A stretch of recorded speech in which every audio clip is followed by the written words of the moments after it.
हर हर महादेव। बोलो शिव पार्वती माता की जय। तो आज हम भक्ति सागर में आप सब के लिए बहुत ही प्यारी सी कहानी लेकर आए हैं, जिसका नाम है सबर का फल मीठा होता है।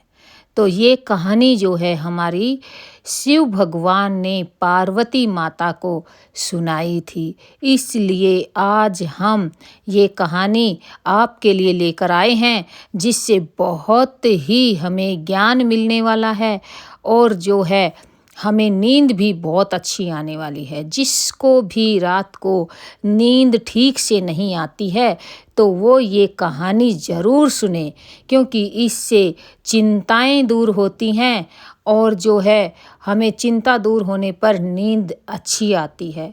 चिंताओं को दूर करने वाली और घर में झगड़े बंद करने वाली हमारी ये शिव पार्वती माता की कही द्वारा कहानी है, जो पार्वती माता ने सुनी है और शिव भगवान ने पार्वती माता से कही है। और हमारी इस कहानी का जो नाम है वो है सबर का फल मीठा है। तो आइए हम बिना देरी करते हुए ये प्यारी सी कहानी आपको सुनाते हैं।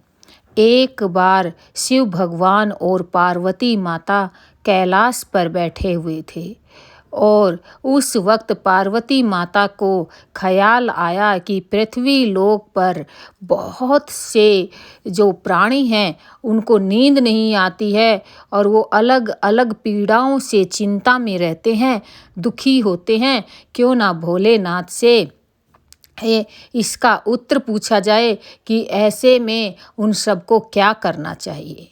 तो पार्वती माता ने भगवान से यानी कि भोलेनाथ से ये प्रश्न किया कि हे भोलेनाथ, इतने सारे जो पृथ्वी पर प्राणी नींद के कारण घूम रहे हैं, उनको नींद नहीं आती है, आखिर उनकी चिंताएं कैसे दूर हों और उनको कैसे नींद आए।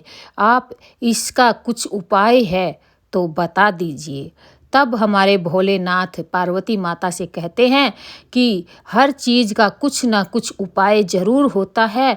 तो हे पार्वती, मैं तुम्हें इसका उपाय एक कहानी के माध्यम से सुनाऊंगा। तो पार्वती माता ने सोचा कि प्राणियों के हित की बात है, तो महादेव अगर कहानी के माध्यम से सुनाएंगे तो मैं वो भी समझ जाऊंगी और प्राणी भी जो भी पृथ्वी लोक पर परेशान है, चिंतित हैं, वो भी समझ जाएंगे। तब हमारे भोलेनाथ कहते हैं, पृथ्वी पर एक बार एक खरगोश और कछुआ जो है बहुत ही पुराने खास मित्र थे। वो हमेशा साथ में रहते और साथ में ही खेलते थे। लेकिन एक बार खरगोश को अपने ऊपर ज़्यादा घमंड आ जाता है और अपने आप को वो बड़ा समझने लगता है। इसलिए वह जब भी कछुए से मिलता है तो उसको छोटा दिखाने की ही कोशिश करता है और कछुआ बेचारा चुपचाप रहता है, बोलता है जैसा हरि की इच्छा। तो खरगोश एक दिन बात करते करते खरगोश और कछुआ जो है दोनों में बहस होते होते उन दोनों ने जो है एक शर्त लगाई कि हम में से कौन बड़ा है। तो कछुए ने कह भी दिया था कि आप ही बड़े हो, आप ही भाग सकते हो। लेकिन खरगोश जो है बहुत ही घमंड में चूर था, गर्व में चूर था। वो कहने लगा कि नहीं, जो शिव भगवान के पास सबसे पहले कैलाश पर्वत पर पहुँचेगा वही सबसे बड़ा होगा। कछुआ कहने लगा, ठीक है, अगर आप ऐसा ही चाहते हैं तो ठीक है, हम दोनों में से जो भी पहले पहुँचेगा वही शिव और पार्वती माता का सबसे प्रिय होगा और वही मतलब जीतता हुआ माना जाएगा, उसकी ही विजय होगी। तो इसके बाद वो दोनों में सुलझेरा होने के बाद वो दोनों कैलाश की तरफ चल देते हैं। शिव भगवान पार्वती माता के पास कैलाश पर चल देते हैं। अब वो धीरे धीरे कछुआ चलता है और खरगोश बहुत ही तेज भागता है। भागते भागते खरगोश इतना थक जाता है कि उसे प्यास लगाती है। अब प्यास के लिए वो सोचता है कि कहीं पानी मिल जाए तो मैं पानी पी लूँ। तो ऐसे सोचते सोचते वो भागते रहता है। तब उसे एक बहुत ही प्यारा जो है मटका दिखाई देता है जिसमें शीतल जल भरा हुआ है, और वो मटका जो है नीम के पेड़ के नीचे रखा हुआ है जिसकी शीतल छाया है। तो खरगोश जो है उस पेड़ के नीचे जाकर मटके में से जल लेकर पी लेता है, और पीने के बाद वह फिर चल पड़ता है। उसको मन तो है विश्राम करने के लिए, लेकिन उसके अंदर जो घमंड भरा है इसके लिए वो आराम नहीं करता है और तेज भागता रहता है। वो तेज भागता ही रहता है। इतने में जो है कछुआ भी धीरे धीरे आता है। जब तक उसने पानी पिया और फिर से तेज भागना शुरू किया तो कछुआ भी वहाँ आ जाता है। लेकिन जो खरगोश है वो कछुए को बार बार चिढ़ाता है कि मैं तेरे से आगे निकल गया हूँ, मैं तेरे से आगे निकल गया हूँ। तो इसलिए जो कछुआ है फिर भी बिना कुछ सोचे समझे जो हरि की इच्छा जिस तरह उससे चला जा रहा था वो वैसे ही चलता जा रहा था, और बस भगवान का नाम ध्यान करते हुए, भगवान का स्मरण करते हुए कछुआ चले जा रहा था। उसे रास्ते में मटका भी दिखाई देता है, लेकिन वो पानी नहीं पीता है। सोचता है अगर मैं यहाँ पानी पीऊँगा तो भगवान तक लेट पहुँचूँगा, वैसे ही मैं धीरे चलता हूँ। तो ये सोचकर वह शीतल छाया में ना विश्राम करता है और ना ही पानी पीता है। ऐसा करते करते वो दोनों फिर चलते रहते हैं। जैसे ही दोनों फिर चलने के लिए तैयारी करते हैं तो खरगोश फिर आगे निकल जाता है। कछुए से बातें करते करते खरगोश फिर आगे निकल जाता है। अब जैसे ही खरगोश कछुए से आगे निकलता है तो उस वक्त खरगोश जो है कछुए को बहुत ही अलग अलग ढंग से चिढ़ाता है कि तू क्या जीतेगा, मैं ही जीतूँगा। तू क्या जीतेगा, मैं ही जीतूँगा। देख मैं तेरे से आगे निकल गया हूँ। तो बार बार मुड़ मुड़ के जो है खरगोश कछुए को चिढ़ाता रहता है। इस तरह खरगोश और कछुआ जो है दोनों शिव भगवान की तरफ आगे बढ़ रहे होते हैं। तो आप अभी भी आगे इस वीडियो में देख सकते हैं कि कैसे खरगोश जो है कछुए को चिढ़ा रहा है और कह रहा है कि मैं आगे निकल गया हूँ, मैं आगे निकल गया हूँ।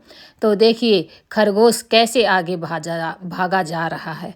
अब खरगोश जैसे ही कछुए को चिढ़ाते हुए बहुत तेज आगे भागता है, और वो भागता ही रहता है। उसको फिर से प्यास लगाती है। अब खरगोश को फिर से प्यास लगाती है, और अपना जो कछुआ है वो धीरे धीरे ऐसे ही भगवान का नाम स्मरण करता हुआ चल रहा है। अब खरगोश फिर पानी देखता है इधर उधर।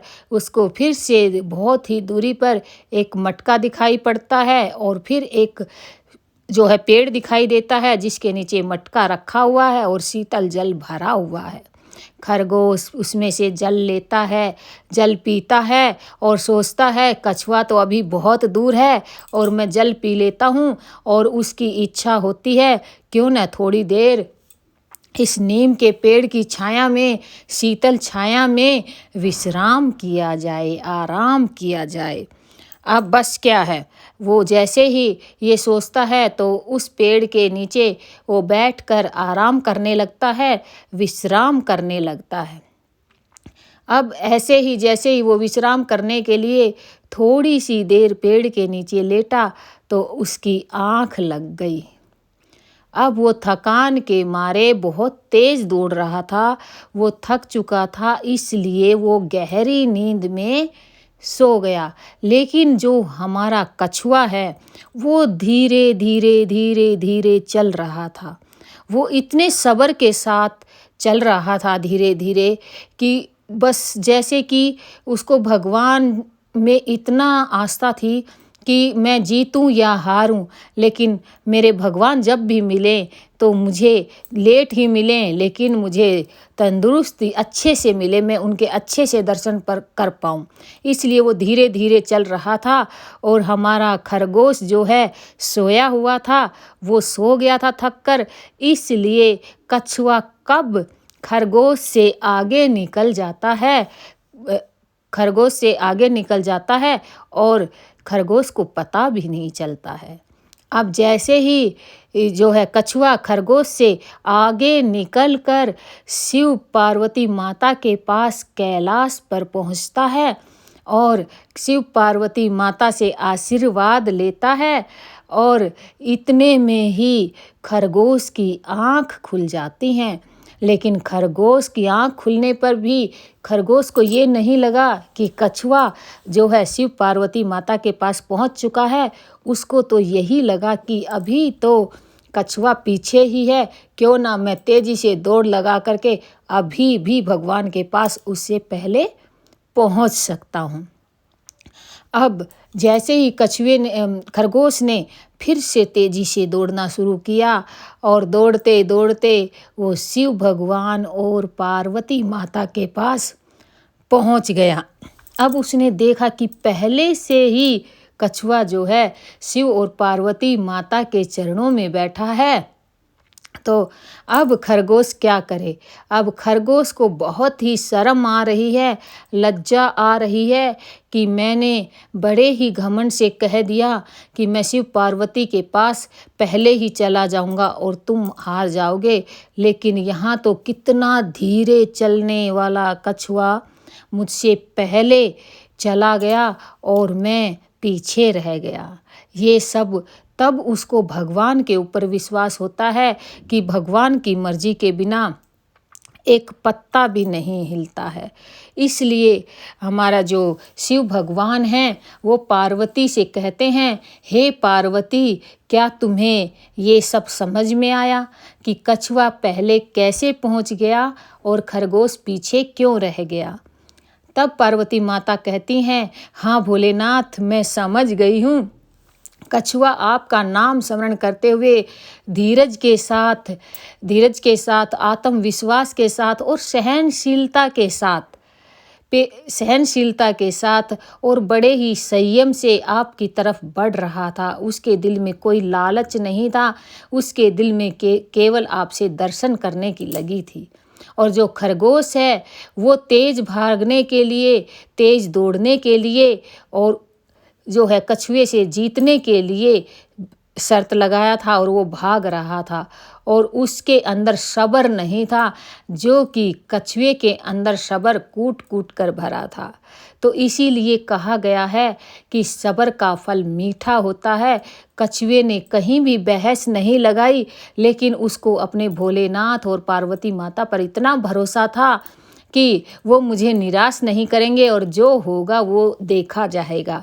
बस मुझे तो उनके दर्शन करने हैं। बस इस लालसा से वो शिव पार्वती माता की तरफ कैलाश पर बढ़ रहा था। लेकिन खरगोश जो है अपने अहम में, घमंड में चूर होकर आगे की तरफ बढ़ रहा था, इसीलिए खरगोश हार जाता है। तो इस कहानी से हमें यही शिक्षा मिलती है कि सब्र का फल मीठा होता है, सहज पकता है पर मीठा पकता है। इसलिए हमें कभी भी अपना जो धैर्य है उसे नहीं खोना चाहिए और हर तरह से सब्र रखना चाहिए, शांति बनाए रखनी चाहिए कि जो भी होगा वो सब भगवान भोलेनाथ की इच्छा से होगा। जो भी होगा वो अच्छा होगा, जैसा भी होगा बेस्ट होगा। तो इस कहानी से हमें यही सीख लेनी चाहिए कि जो कुछ भी करते हैं वो भगवान करते हैं, उनके बिना कुछ नहीं होता। तो इसी के साथ हम जो है ये अपनी प्यारी सी कथा जो है हमारी ख़त्म हो गई है, कंप्लीट हो गई है और उम्मीद करते हैं आपको बहुत ही प्यारी आज नींद आने वाली है। तो इसी के साथ हम अपनी कथा का जो है अभी ये वीडियो ख़त्म करते हैं और आप सभी को अगर ये कहानी पसंद आई है तो आप लाइक और सब्सक्राइब ज़रूर करना और हमें कमेंट्स में बताना क्या हम आगे आपके लिए ऐसी ऐसी कहानियाँ लेकर आएँ तो हम आपके लिए ऐसी ऐसी भोलेनाथ की और पार्वती माता की कहानी लाते रहेंगे। और इसी के साथ हर हर महादेव, हर हर महादेव, ओम नमः शिवाय, ओम नमः शिवाय। बोलो शिव पार्वती माता की जय।